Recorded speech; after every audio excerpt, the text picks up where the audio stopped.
அண்மை செய்தி. புதுச்சேரி சட்டமன்ற தேர்தலுக்கான வாக்குப்பதிவு நிறைவடைந்திருக்கிறது. அண்மை செய்தியாக பார்த்துக் கொண்டிருக்கிறோம். இன்றைய தினம் புதுச்சேரி, கேரளா, அசாம் போன்ற மாநிலங்களின் சட்டப்பேரவை தேர்தல் வாக்குப்பதிவு காலை முதல் விறுவிறுப்பாக தொடங்கிய நிலையில் தற்பொழுது மாலை 6 மணியுடன் நிறைவடைந்திருக்கிறது. காலை 7 மணிக்கு தொடங்கிய வாக்குப்பதிவு மாலை 6 மணியுடன் நிறைவடைந்திருக்கிறது. அண்மை செய்தியாக பார்த்துக் கொண்டிருக்கிறோம். 30 தொகுதிகளை கொண்ட புதுச்சேரி சட்டமன்ற தேர்தல் வாக்குப்பதிவு தற்பொழுது நிறைவு பெற்றிருக்கிறது. அண்மை செய்தியாக நாம் பார்த்துக் கொண்டிருக்கிறோம். இன்றைய தினம் புதுச்சேரி, கேரளா, அசாம் போன்ற மாநிலங்களின் சட்டமன்ற தேர்தல் வாக்குப்பதிவு காலை முதல் விறுவிறுப்பாக நடைபெற்ற நிலையில் தற்பொழுது மாலை 6 மணியுடன் நிறைவடைந்திருக்கிறது. அண்மை செய்தியாக பார்த்துக் கொண்டிருக்கிறோம். இதுகுறித்த கூடுதல் விவரங்களை செய்தியாளர் தன்ராஜ் வழங்க நாம் கேட்கலாம். வணக்கம் தன்ராஜ். சரியாக 5 மணி நிலவரப்படி 86% வாக்குகள் பதிவான நிலையில தற்பொழுது 6 மணியுடன் தேர்தல் வாக்குப்பதிவு நிறைவு பெற்றிருக்கு. எத்தனை சதவீத வாக்குகள் மொத்தமாக பதிவாகியிருக்கு? கூடுதல் விவரங்கள். நிச்சயமாக, அதாவது புதுச்சேரியில் உள்ள 30 சட்டமன்ற தொகுதிகளுக்கும் தேர்தலானது இன்று காலை 7 மணிக்கு துவங்கியது.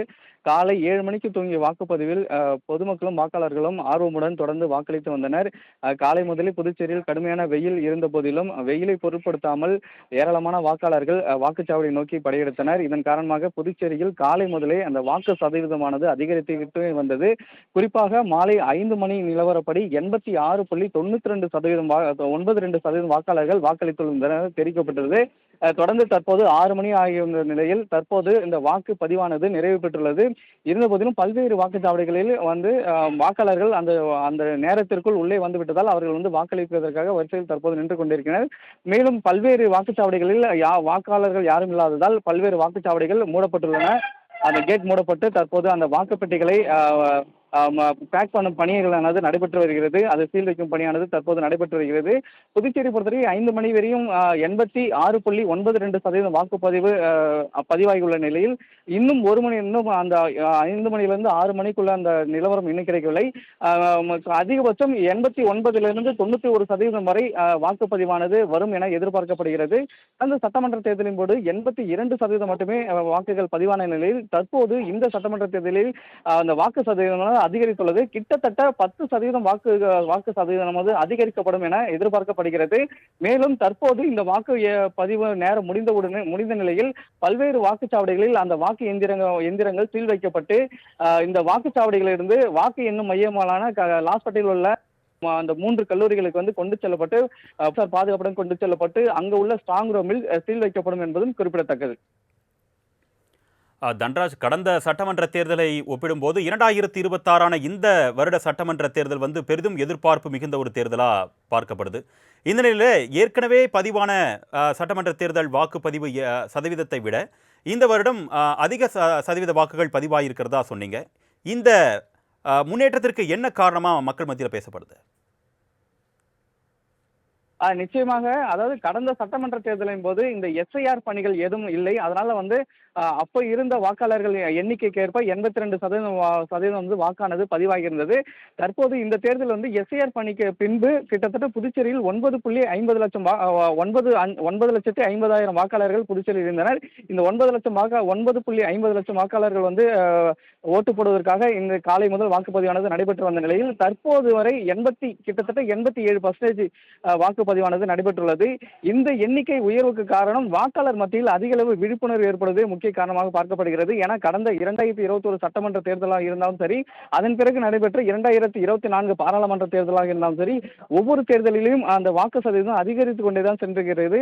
ஆனால் சட்டமன்ற தேர்தலை விட இந்த புதுச்சேரியில் நடைபெற்ற சட்டமன்ற தேர்தலில் இந்த சட்டமன்ற தேர்தல் முற்றிலும் மாறுபட்டதாக உள்ளது. அதாவது ஒரு வேட்பாளர்களும் ஒரு தொகுதிக்கு அதிக அளவில் போட்டியிட்டனர். 4 முனை போட்டி நிலவியது.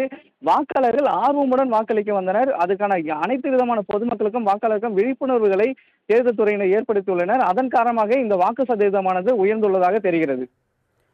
தன்ராஜ், அதே போல இந்த பதற்றமான வாக்குச்சாவடிகள்னு கண்டறியப்பட்ட வாக்குச்சாவடிகளில் சுமூகமான முறையில் தேர்தல் நடத்தப்பட்டதா? இதற்கு இந்த பாதுகாப்பானது சரியான முறையில் வழங்கப்பட்டதா? அது குறித்தான தகவல்கள் ஏதேனும் வெளியே இருக்கா? பாதுகாப்பு குறித்து பொதுமக்கள் என்ன கருத்து தெரிவித்தாங்க? நிச்சயமாக காலை முதலே வந்து இந்த பல்வேறு வாக்குச்சாவடிகளில் வந்து வாக்காளர்கள் ஆர்வத்துடன் வாக்களித்து வந்தாலும், புதுச்சேரி பொறுத்தவரை 89 வாக்குச்சாவடிகள் வந்து பதற்றமான வாக்குச்சாவடிகளாக கண்டறியப்பட்டிருந்தது. இந்த 209 வாக்குச்சாவடிகளில் வந்து கூடுதல் போலீஸ் பாதுகாப்பு மற்றும் துணை ராணுவ படையினர் கூடுதலாக நியமிக்கப்பட்டு பாதுகாப்பு பணியில் ஈடுபட்டு படுத்திருந்தனர். இருந்தபோதிலும் மண்ணாடிப்பட்டு தொகுதிக்குட்பட்ட திருக்கனூர் ஒரு பகுதியில் வந்து உள்ள ஒரு வாக்குச்சாவடியில் வந்து காலை வந்து அது பாஜக, காங்கிரஸ் இடையே ஒரு மோதலான ஏற்பட்டு போலீசார் வந்து அங்க தடியடி நடத்தினர். அதன் காரணமாக அந்த ஒரு வாக்குச்சாவடியில் மட்டும் பாதுகாப்பானது தொடர்ந்து அதிகரிக்கப்பட்டது. இருந்த போதிலும் அந்த ஒரு மணி நேரம் அந்த மோதல் நடந்த அந்த ஒரு மணி நேரம் மட்டுமே அங்க வாக்குப்பதிவானது கொஞ்சம் தடைபட்டு தாமதமானாலும் அதன் பிறகு அங்கேயும் தொடர்ந்து வாக்குப்பதிவானது நடைபெற்றது. மற்றபடி பதற்றமான வாக்குச்சாவடிகள் அனைத்துமே தீவிர கண்காணிப்பில் ஈடுபட்டு அனைத்து வாக்குச்சாவடிகளுமே சுமூகமாக தற்போது இந்த வாக்குப்பதிவானது நிறைவு பெற்றுள்ளது. தன்ராஜ், தற்பொழுது 30 தொகுதிகள் கொண்ட புதுச்சேரியில சட்டமன்ற வாக்குப்பதிவு வெற்றிகரமாக நிறைவடைந்திருக்கிறது. இப்போ வாக்குச்சாவடி மையங்கள்ல அந்த இவிஎம் மிஷின் அந்த மாதிரியான விஷயங்கள்லாம் பாதுகாப்பான முறையில் சீல் வைக்கப்பட்டு எங்கு கொண்டு செல்லப்படும், அங்கு எத்தனை எண்ணிக்கையிலான காவலர்கள் பாதுகாப்பு பணியில் ஈடுபடுவார்கள், அது குறித்தான தகவல்கள்?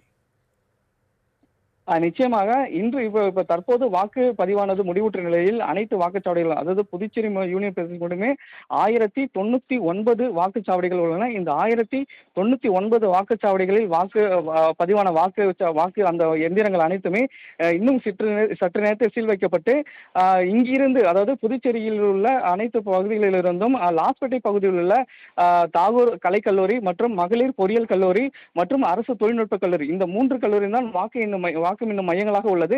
இந்த 3 கல்லூரிகளிலும் இங்க இருக்கக்கூடிய எந்திரங்கள் பாதுகாப்பா உரிய போலீஸ் பாதுகாப்புடன் இங்கிருந்து எடுத்துச் செல்லப்பட்டு அங்கு வந்து வாக்காளர்கள் அந்த வேட்பாளர்களின் முகவர்கள் முன்னிலையில் ஸ்ட்ராங் ரூமில் வைக்கப்பட்டு அங்கு வந்து அந்த ரூமானது சீல் வைக்கப்படும். தொடர்ந்து வாக்கு எண்ணிக்கை மே 4ஆம் தேதி தான் நடைபெறுகிறது. இந்த இடைப்பட்ட நாட்கள் அதிகம் என்பதால் புதுச்சேரி இந்த அந்த வாக்கு எண்ணிக்கைக்கான நாட்கள் அதிகம் என்பதால் அந்த வாக்கு எண்ணும் மையத்திற்கு 3 அடுக்கு பாதுகாப்பானது போடப்பட்டுள்ளது. அதாவது துணை ராணுவ படையினர் மற்றும் உள்ளூர் போலீசார் என 3 அடுக்கு பாதுகாப்பு பணிகள் அங்கு போடப்பட்டுள்ளது.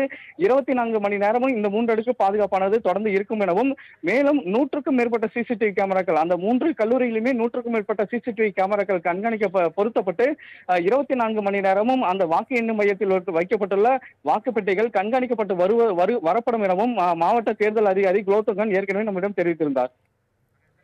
தன்ராஜ், இவிஎம்ல பதிவான வாக்குகள் பத்தி நீங்க சொன்னீங்க. அதே போல தபால் வாக்குகள் சரியான முறையில் பதிவான நிலையில இப்போ அந்த தபால் வாக்குகள் எங்கு பாதுகாப்பாக வைக்கப்படும், அது குறித்தான பாதுகாப்பு வழிமுறைகள் என்னென்ன, கூடுதல் விவரங்கள்? நிச்சயமாக புதுச்சேரியை பொறுத்த வரைக்கும் நேற்றைய தினம் வரை, அதாவது இன்று காலை நிலவரப்படியுமே கிட்டத்தட்ட 12,000க்கும் மேற்பட்ட தபால் வாக்குகள் வந்து பதிவாகி இருந்தன. மேற்கொண்டு இந்த தபால் வாக்குகளின் எண்ணிக்கை அதிகரிக்கப்படலாம் என புதுச்சேரியோட தேர்தல் அதிகாரி தெரிவித்திருந்தார். இந்த நிலையில் இங்கு தபால் வாக்குகளும் அதே வாக்கு எண்ணும் மையங்களுக்கு கொண்டு செல்லப்பட்டு அதே ஸ்ட்ராங் ரூமில் வைக்கப்பட்டு அதே மாதிரி பாதுகாப்பான அறையில் வைக்கப்படும். அந்த வாக்கு எண்ணும் நாளான மே 4ஆம் தேதியே இந்த விவிபேட் எந்திரத்துக்கூடவே அந்த தபால் வாக்குகளும் எடுக்கப்பட்டு அங்கிருந்து அந்த காலையில் வந்து முதலில் அந்த வாக்கு மிஷினில் பதிவான வாக்குகள் எண்ணப்பட்டு அதன் பிறகு வாக்கு எண்ணிக்கையில் கடைசி 2 ரவுண்டுக்கு முன்புதான் இந்த தபால் வாக்குகள் எண்ணப்படும் எனவும் தெரிவிக்கப்பட்டுள்ளது. தன்ராஜ், 82% வாக்குகள் சென்ற தேர்தல்களில் பதிவான நிலையில் கிட்டத்தட்ட 87% தாண்டியும் வாக்குப்பதிவு பெற்று நிறைவு பெற்றிருக்கு. இந்த நிலையில் வெயில் காலமான இந்த சூழலில் பொதுமக்கள் சௌகரியமா வாக்களித்தார்களா? அவங்களுக்கான அடிப்படை வசதிகள்லாம் எந்த அளவுக்கு செய்யப்பட்டது? நிச்சயமாக கடந்த தேர்தலில் வந்து 82% வாக்குகள் பதிவாயிருந்தது. இந்த தேர்தலில், அதாவது நடைபெற்ற இந்த வாக்குப்பதிவில் வந்து கிட்டத்தட்ட 87% தாண்டியும் இந்த வாக்குப்பதிவானது சென்று கொண்டிருக்கிறது. இருந்தபோதிலும் புதுச்சேரியில் வந்து கடந்த தேர்தல் கட்டிலும் இந்த தேர்தலில் அனைத்து வாக்குச்சாவடிகளிலும் வாக்காளர்களுக்கு பல்வேறு ஏற்பாடுகள் செய்யப்பட்டிருந்தன. குறிப்பாக இது வந்து ஏப்ரல் மாதம் என்பதால் வெயில் காலம், சுட்டெரிக்கும் வெயில் என்பதால் அனைத்து வாக்குச்சாவடிகளையுமே அந்த வாக்காளர்கள் வரிசையில் நிற்கும் போது அவர்களுக்கு வந்து அந்த வெயிலினால் எந்த ஒரு தாக்கமும் ஏற்படாத வண்ணம் அனைத்து வாக்குச்சாவடிகளிலுமே அந்த கூரையானது அமைக்கப்பட்டுள்ளது. அதாவது அந்த பந்தல் அமைக்கப்பட்டு அவர்கள் வந்து நிழலுக்காக அந்த பந்தல் அமைக்கப்பட்டுள்ளது.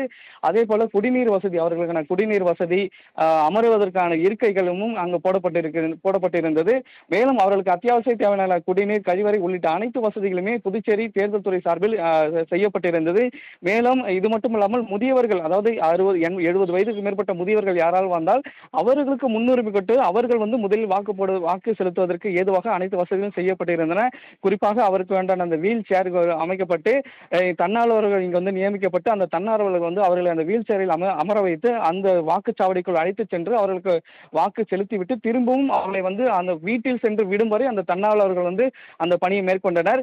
இது போன்ற பல்வேறு ஏற்பாடுகளை வந்து தேர்தல் துறை செய்திருந்த காரணமாகத்தான் இந்த முறை இந்த 87% 87% இந்த தாண்டியும் இந்த வாக்குப்பதிவானது புதுச்சேரியில் தற்போது நடைபெற்றுள்ளது. உங்களுடைய விரிவான தகவலுக்கு நன்றி தன்ராஜ். புதுச்சேரி, கேரளம், அசாம் மாநிலங்களில் சட்டமன்ற தேர்தல் வாக்குப்பதிவானது மாலை 6 மணியுடன் நிறைவடைந்திருக்கிறது. காலை முதலே விறுவிறுப்பாக தொடங்கிய வாக்குப்பதிவு மாலை 6 மணி அளவில் சரியாக நிறைவு பெற்றிருக்கிறது. அண்மை செய்தியாக பார்த்துக் கொண்டிருக்கிறோம். இது குறித்த கூடுதல் விவரங்களை செய்தியாளர் ராஜேஷ் வழங்க நாம் கேட்கலாம். வணக்கம் ராஜேஷ். புதுச்சேரியில கிட்டத்தட்ட 87% வாக்குகள் பதிவாகியிருக்கிறதா தகவல் வெளியாகியிருக்கு. அதே போல கேரளம், அசாம் மாநிலங்கள் எத்தனை சதவீத வாக்குகள் பதிவாகியிருக்கு? சென்ற தேர்தல்களை ஒப்பிடும்போது ஏதேனும் முன்னேற்றம் கண்டிருக்கா? கூடுதல் விவரங்கள்.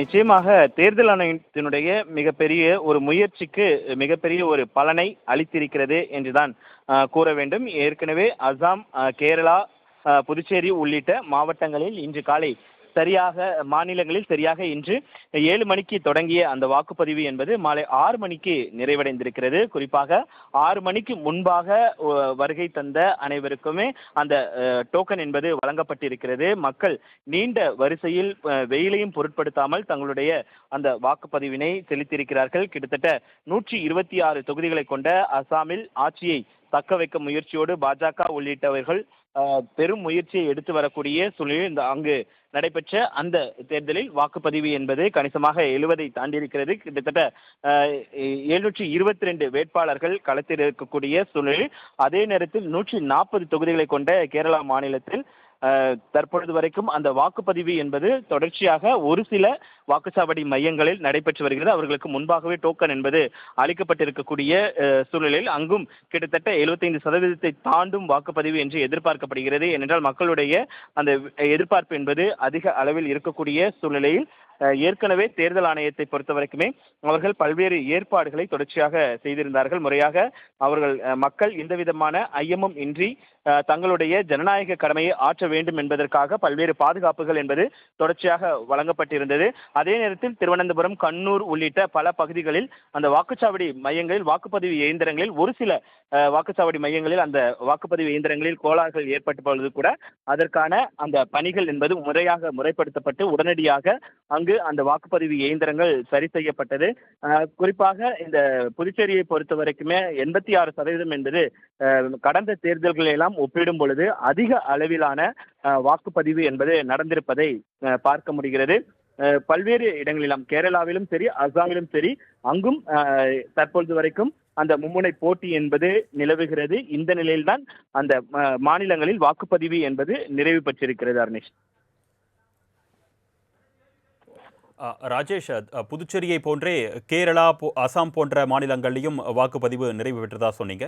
அதே போல அங்க வந்து பாதுகாப்பு ஏற்பாடுகள் எந்த அளவுக்கு செய்யப்பட்டிருக்கு? வாக்களித்த மக்களுக்கு சரியான முறையில் அடிப்படை வசதிகள்லாம் செய்யப்பட்டதா? அது குறித்தான விவரங்கள். அசாமை பொறுத்த வரைக்குமே கிட்டத்தட்ட 60% வாக்குகள் என்பது தற்போது வரை பதிவாகி இருக்கக்கூடிய சூழ்நிலையில் அங்குமே ஏன்னா மிகுந்த பாதுகாப்போடு தேர்தல் ஆணையம் மிகப்பெரிய ஒரு விழிப்புணர்வைகள் எல்லாம் ஏற்படுத்தியிருந்தார்கள். 100% வாக்குப்பதிவு என்பதை செயல்படுத்த வேண்டும் என்பதற்காக பெரிய முயற்சிகள் எல்லாம் எடுத்திருந்தார்கள். அதன் அடிப்படையில் தான் பல்வேறு பாதுகாப்பு பணிகள் எல்லாம் ஏற்படுத்தப்பட்டது. இந்த பாதுகாப்பு பணிகளுக்கு முன்பாகவே மக்களுக்கு அவர்கள் அச்சமின்றி வாக்களிப்பதற்கு ஏதுவாக முன்பே ராணுவத்தினர் அவர்களுக்கு பேரணியாக செல்வதாக இருக்கட்டும், நாங்கள் இருக்கிறோம், உங்களுடைய ஜனநாயக கடமையை நீங்கள் ஆற்ற வேண்டும் என்று அவர்கள் தெரிவித்திருந்தது நம்மால் பார்க்க முடிந்தது. அதற்கேற்ப முன்பே இந்த வாக்குப்பதிவு இயந்திரங்களில் வாக்கு எவ்வாறு பதிவு செய்ய வேண்டும், வாக்குச்சாவடி மையத்திற்கு எவ்வாறு வர வேண்டும், வாக்குச்சாவடி மையத்திற்கு வரும் பொழுது என்னென்ன கொண்டு வர வேண்டும் என்பதெல்லாம் குறித்து தொடர்ச்சியாக தேர்தல் ஆணையம் ஏற்படுத்திய விழிப்புணர்வு என்பது அது புதுச்சேரியில் கை கொடுத்திருக்கிறது என்றுதான் கூற வேண்டும். என்னால் கிட்டத்தட்ட வரலாற்று சாதனையாக புதுச்சேரி மக்கள் 86% மேலாக கிட்டத்தட்ட அது 89% தொடும் என்று வியூக வகுப்பாளர்கள் எல்லாம் கூறுகிறார்கள். மிகப்பெரிய ஒரு எழுச்சி என்பது புதுச்சேரியில் ஏற்பட்டிருக்கிறது என்றுதான் அது பார்க்க முடிகிறது. அதே போல அசாமிலே பொறுத்த வரைக்குமே 60% வாக்கு என்பது ஒரு குறைந்த வாக்கு சதவீதமாக பார்க்கப்படுகிறது. அதே நேரத்தில் கேரளாவை பொறுத்த வரைக்குமே 70% தொடும் என்றும் எதிர்பார்க்கப்படுகிறது. இது முழுமையான விவரங்கள் நமக்கு இரவு 9 மணிக்கு தெரிய வரும் என்று எதிர்பார்க்கப்படுகிறது. அர்னேஷ், கூடுதல் விவரங்களுக்கு நன்றி ராஜேஷ்.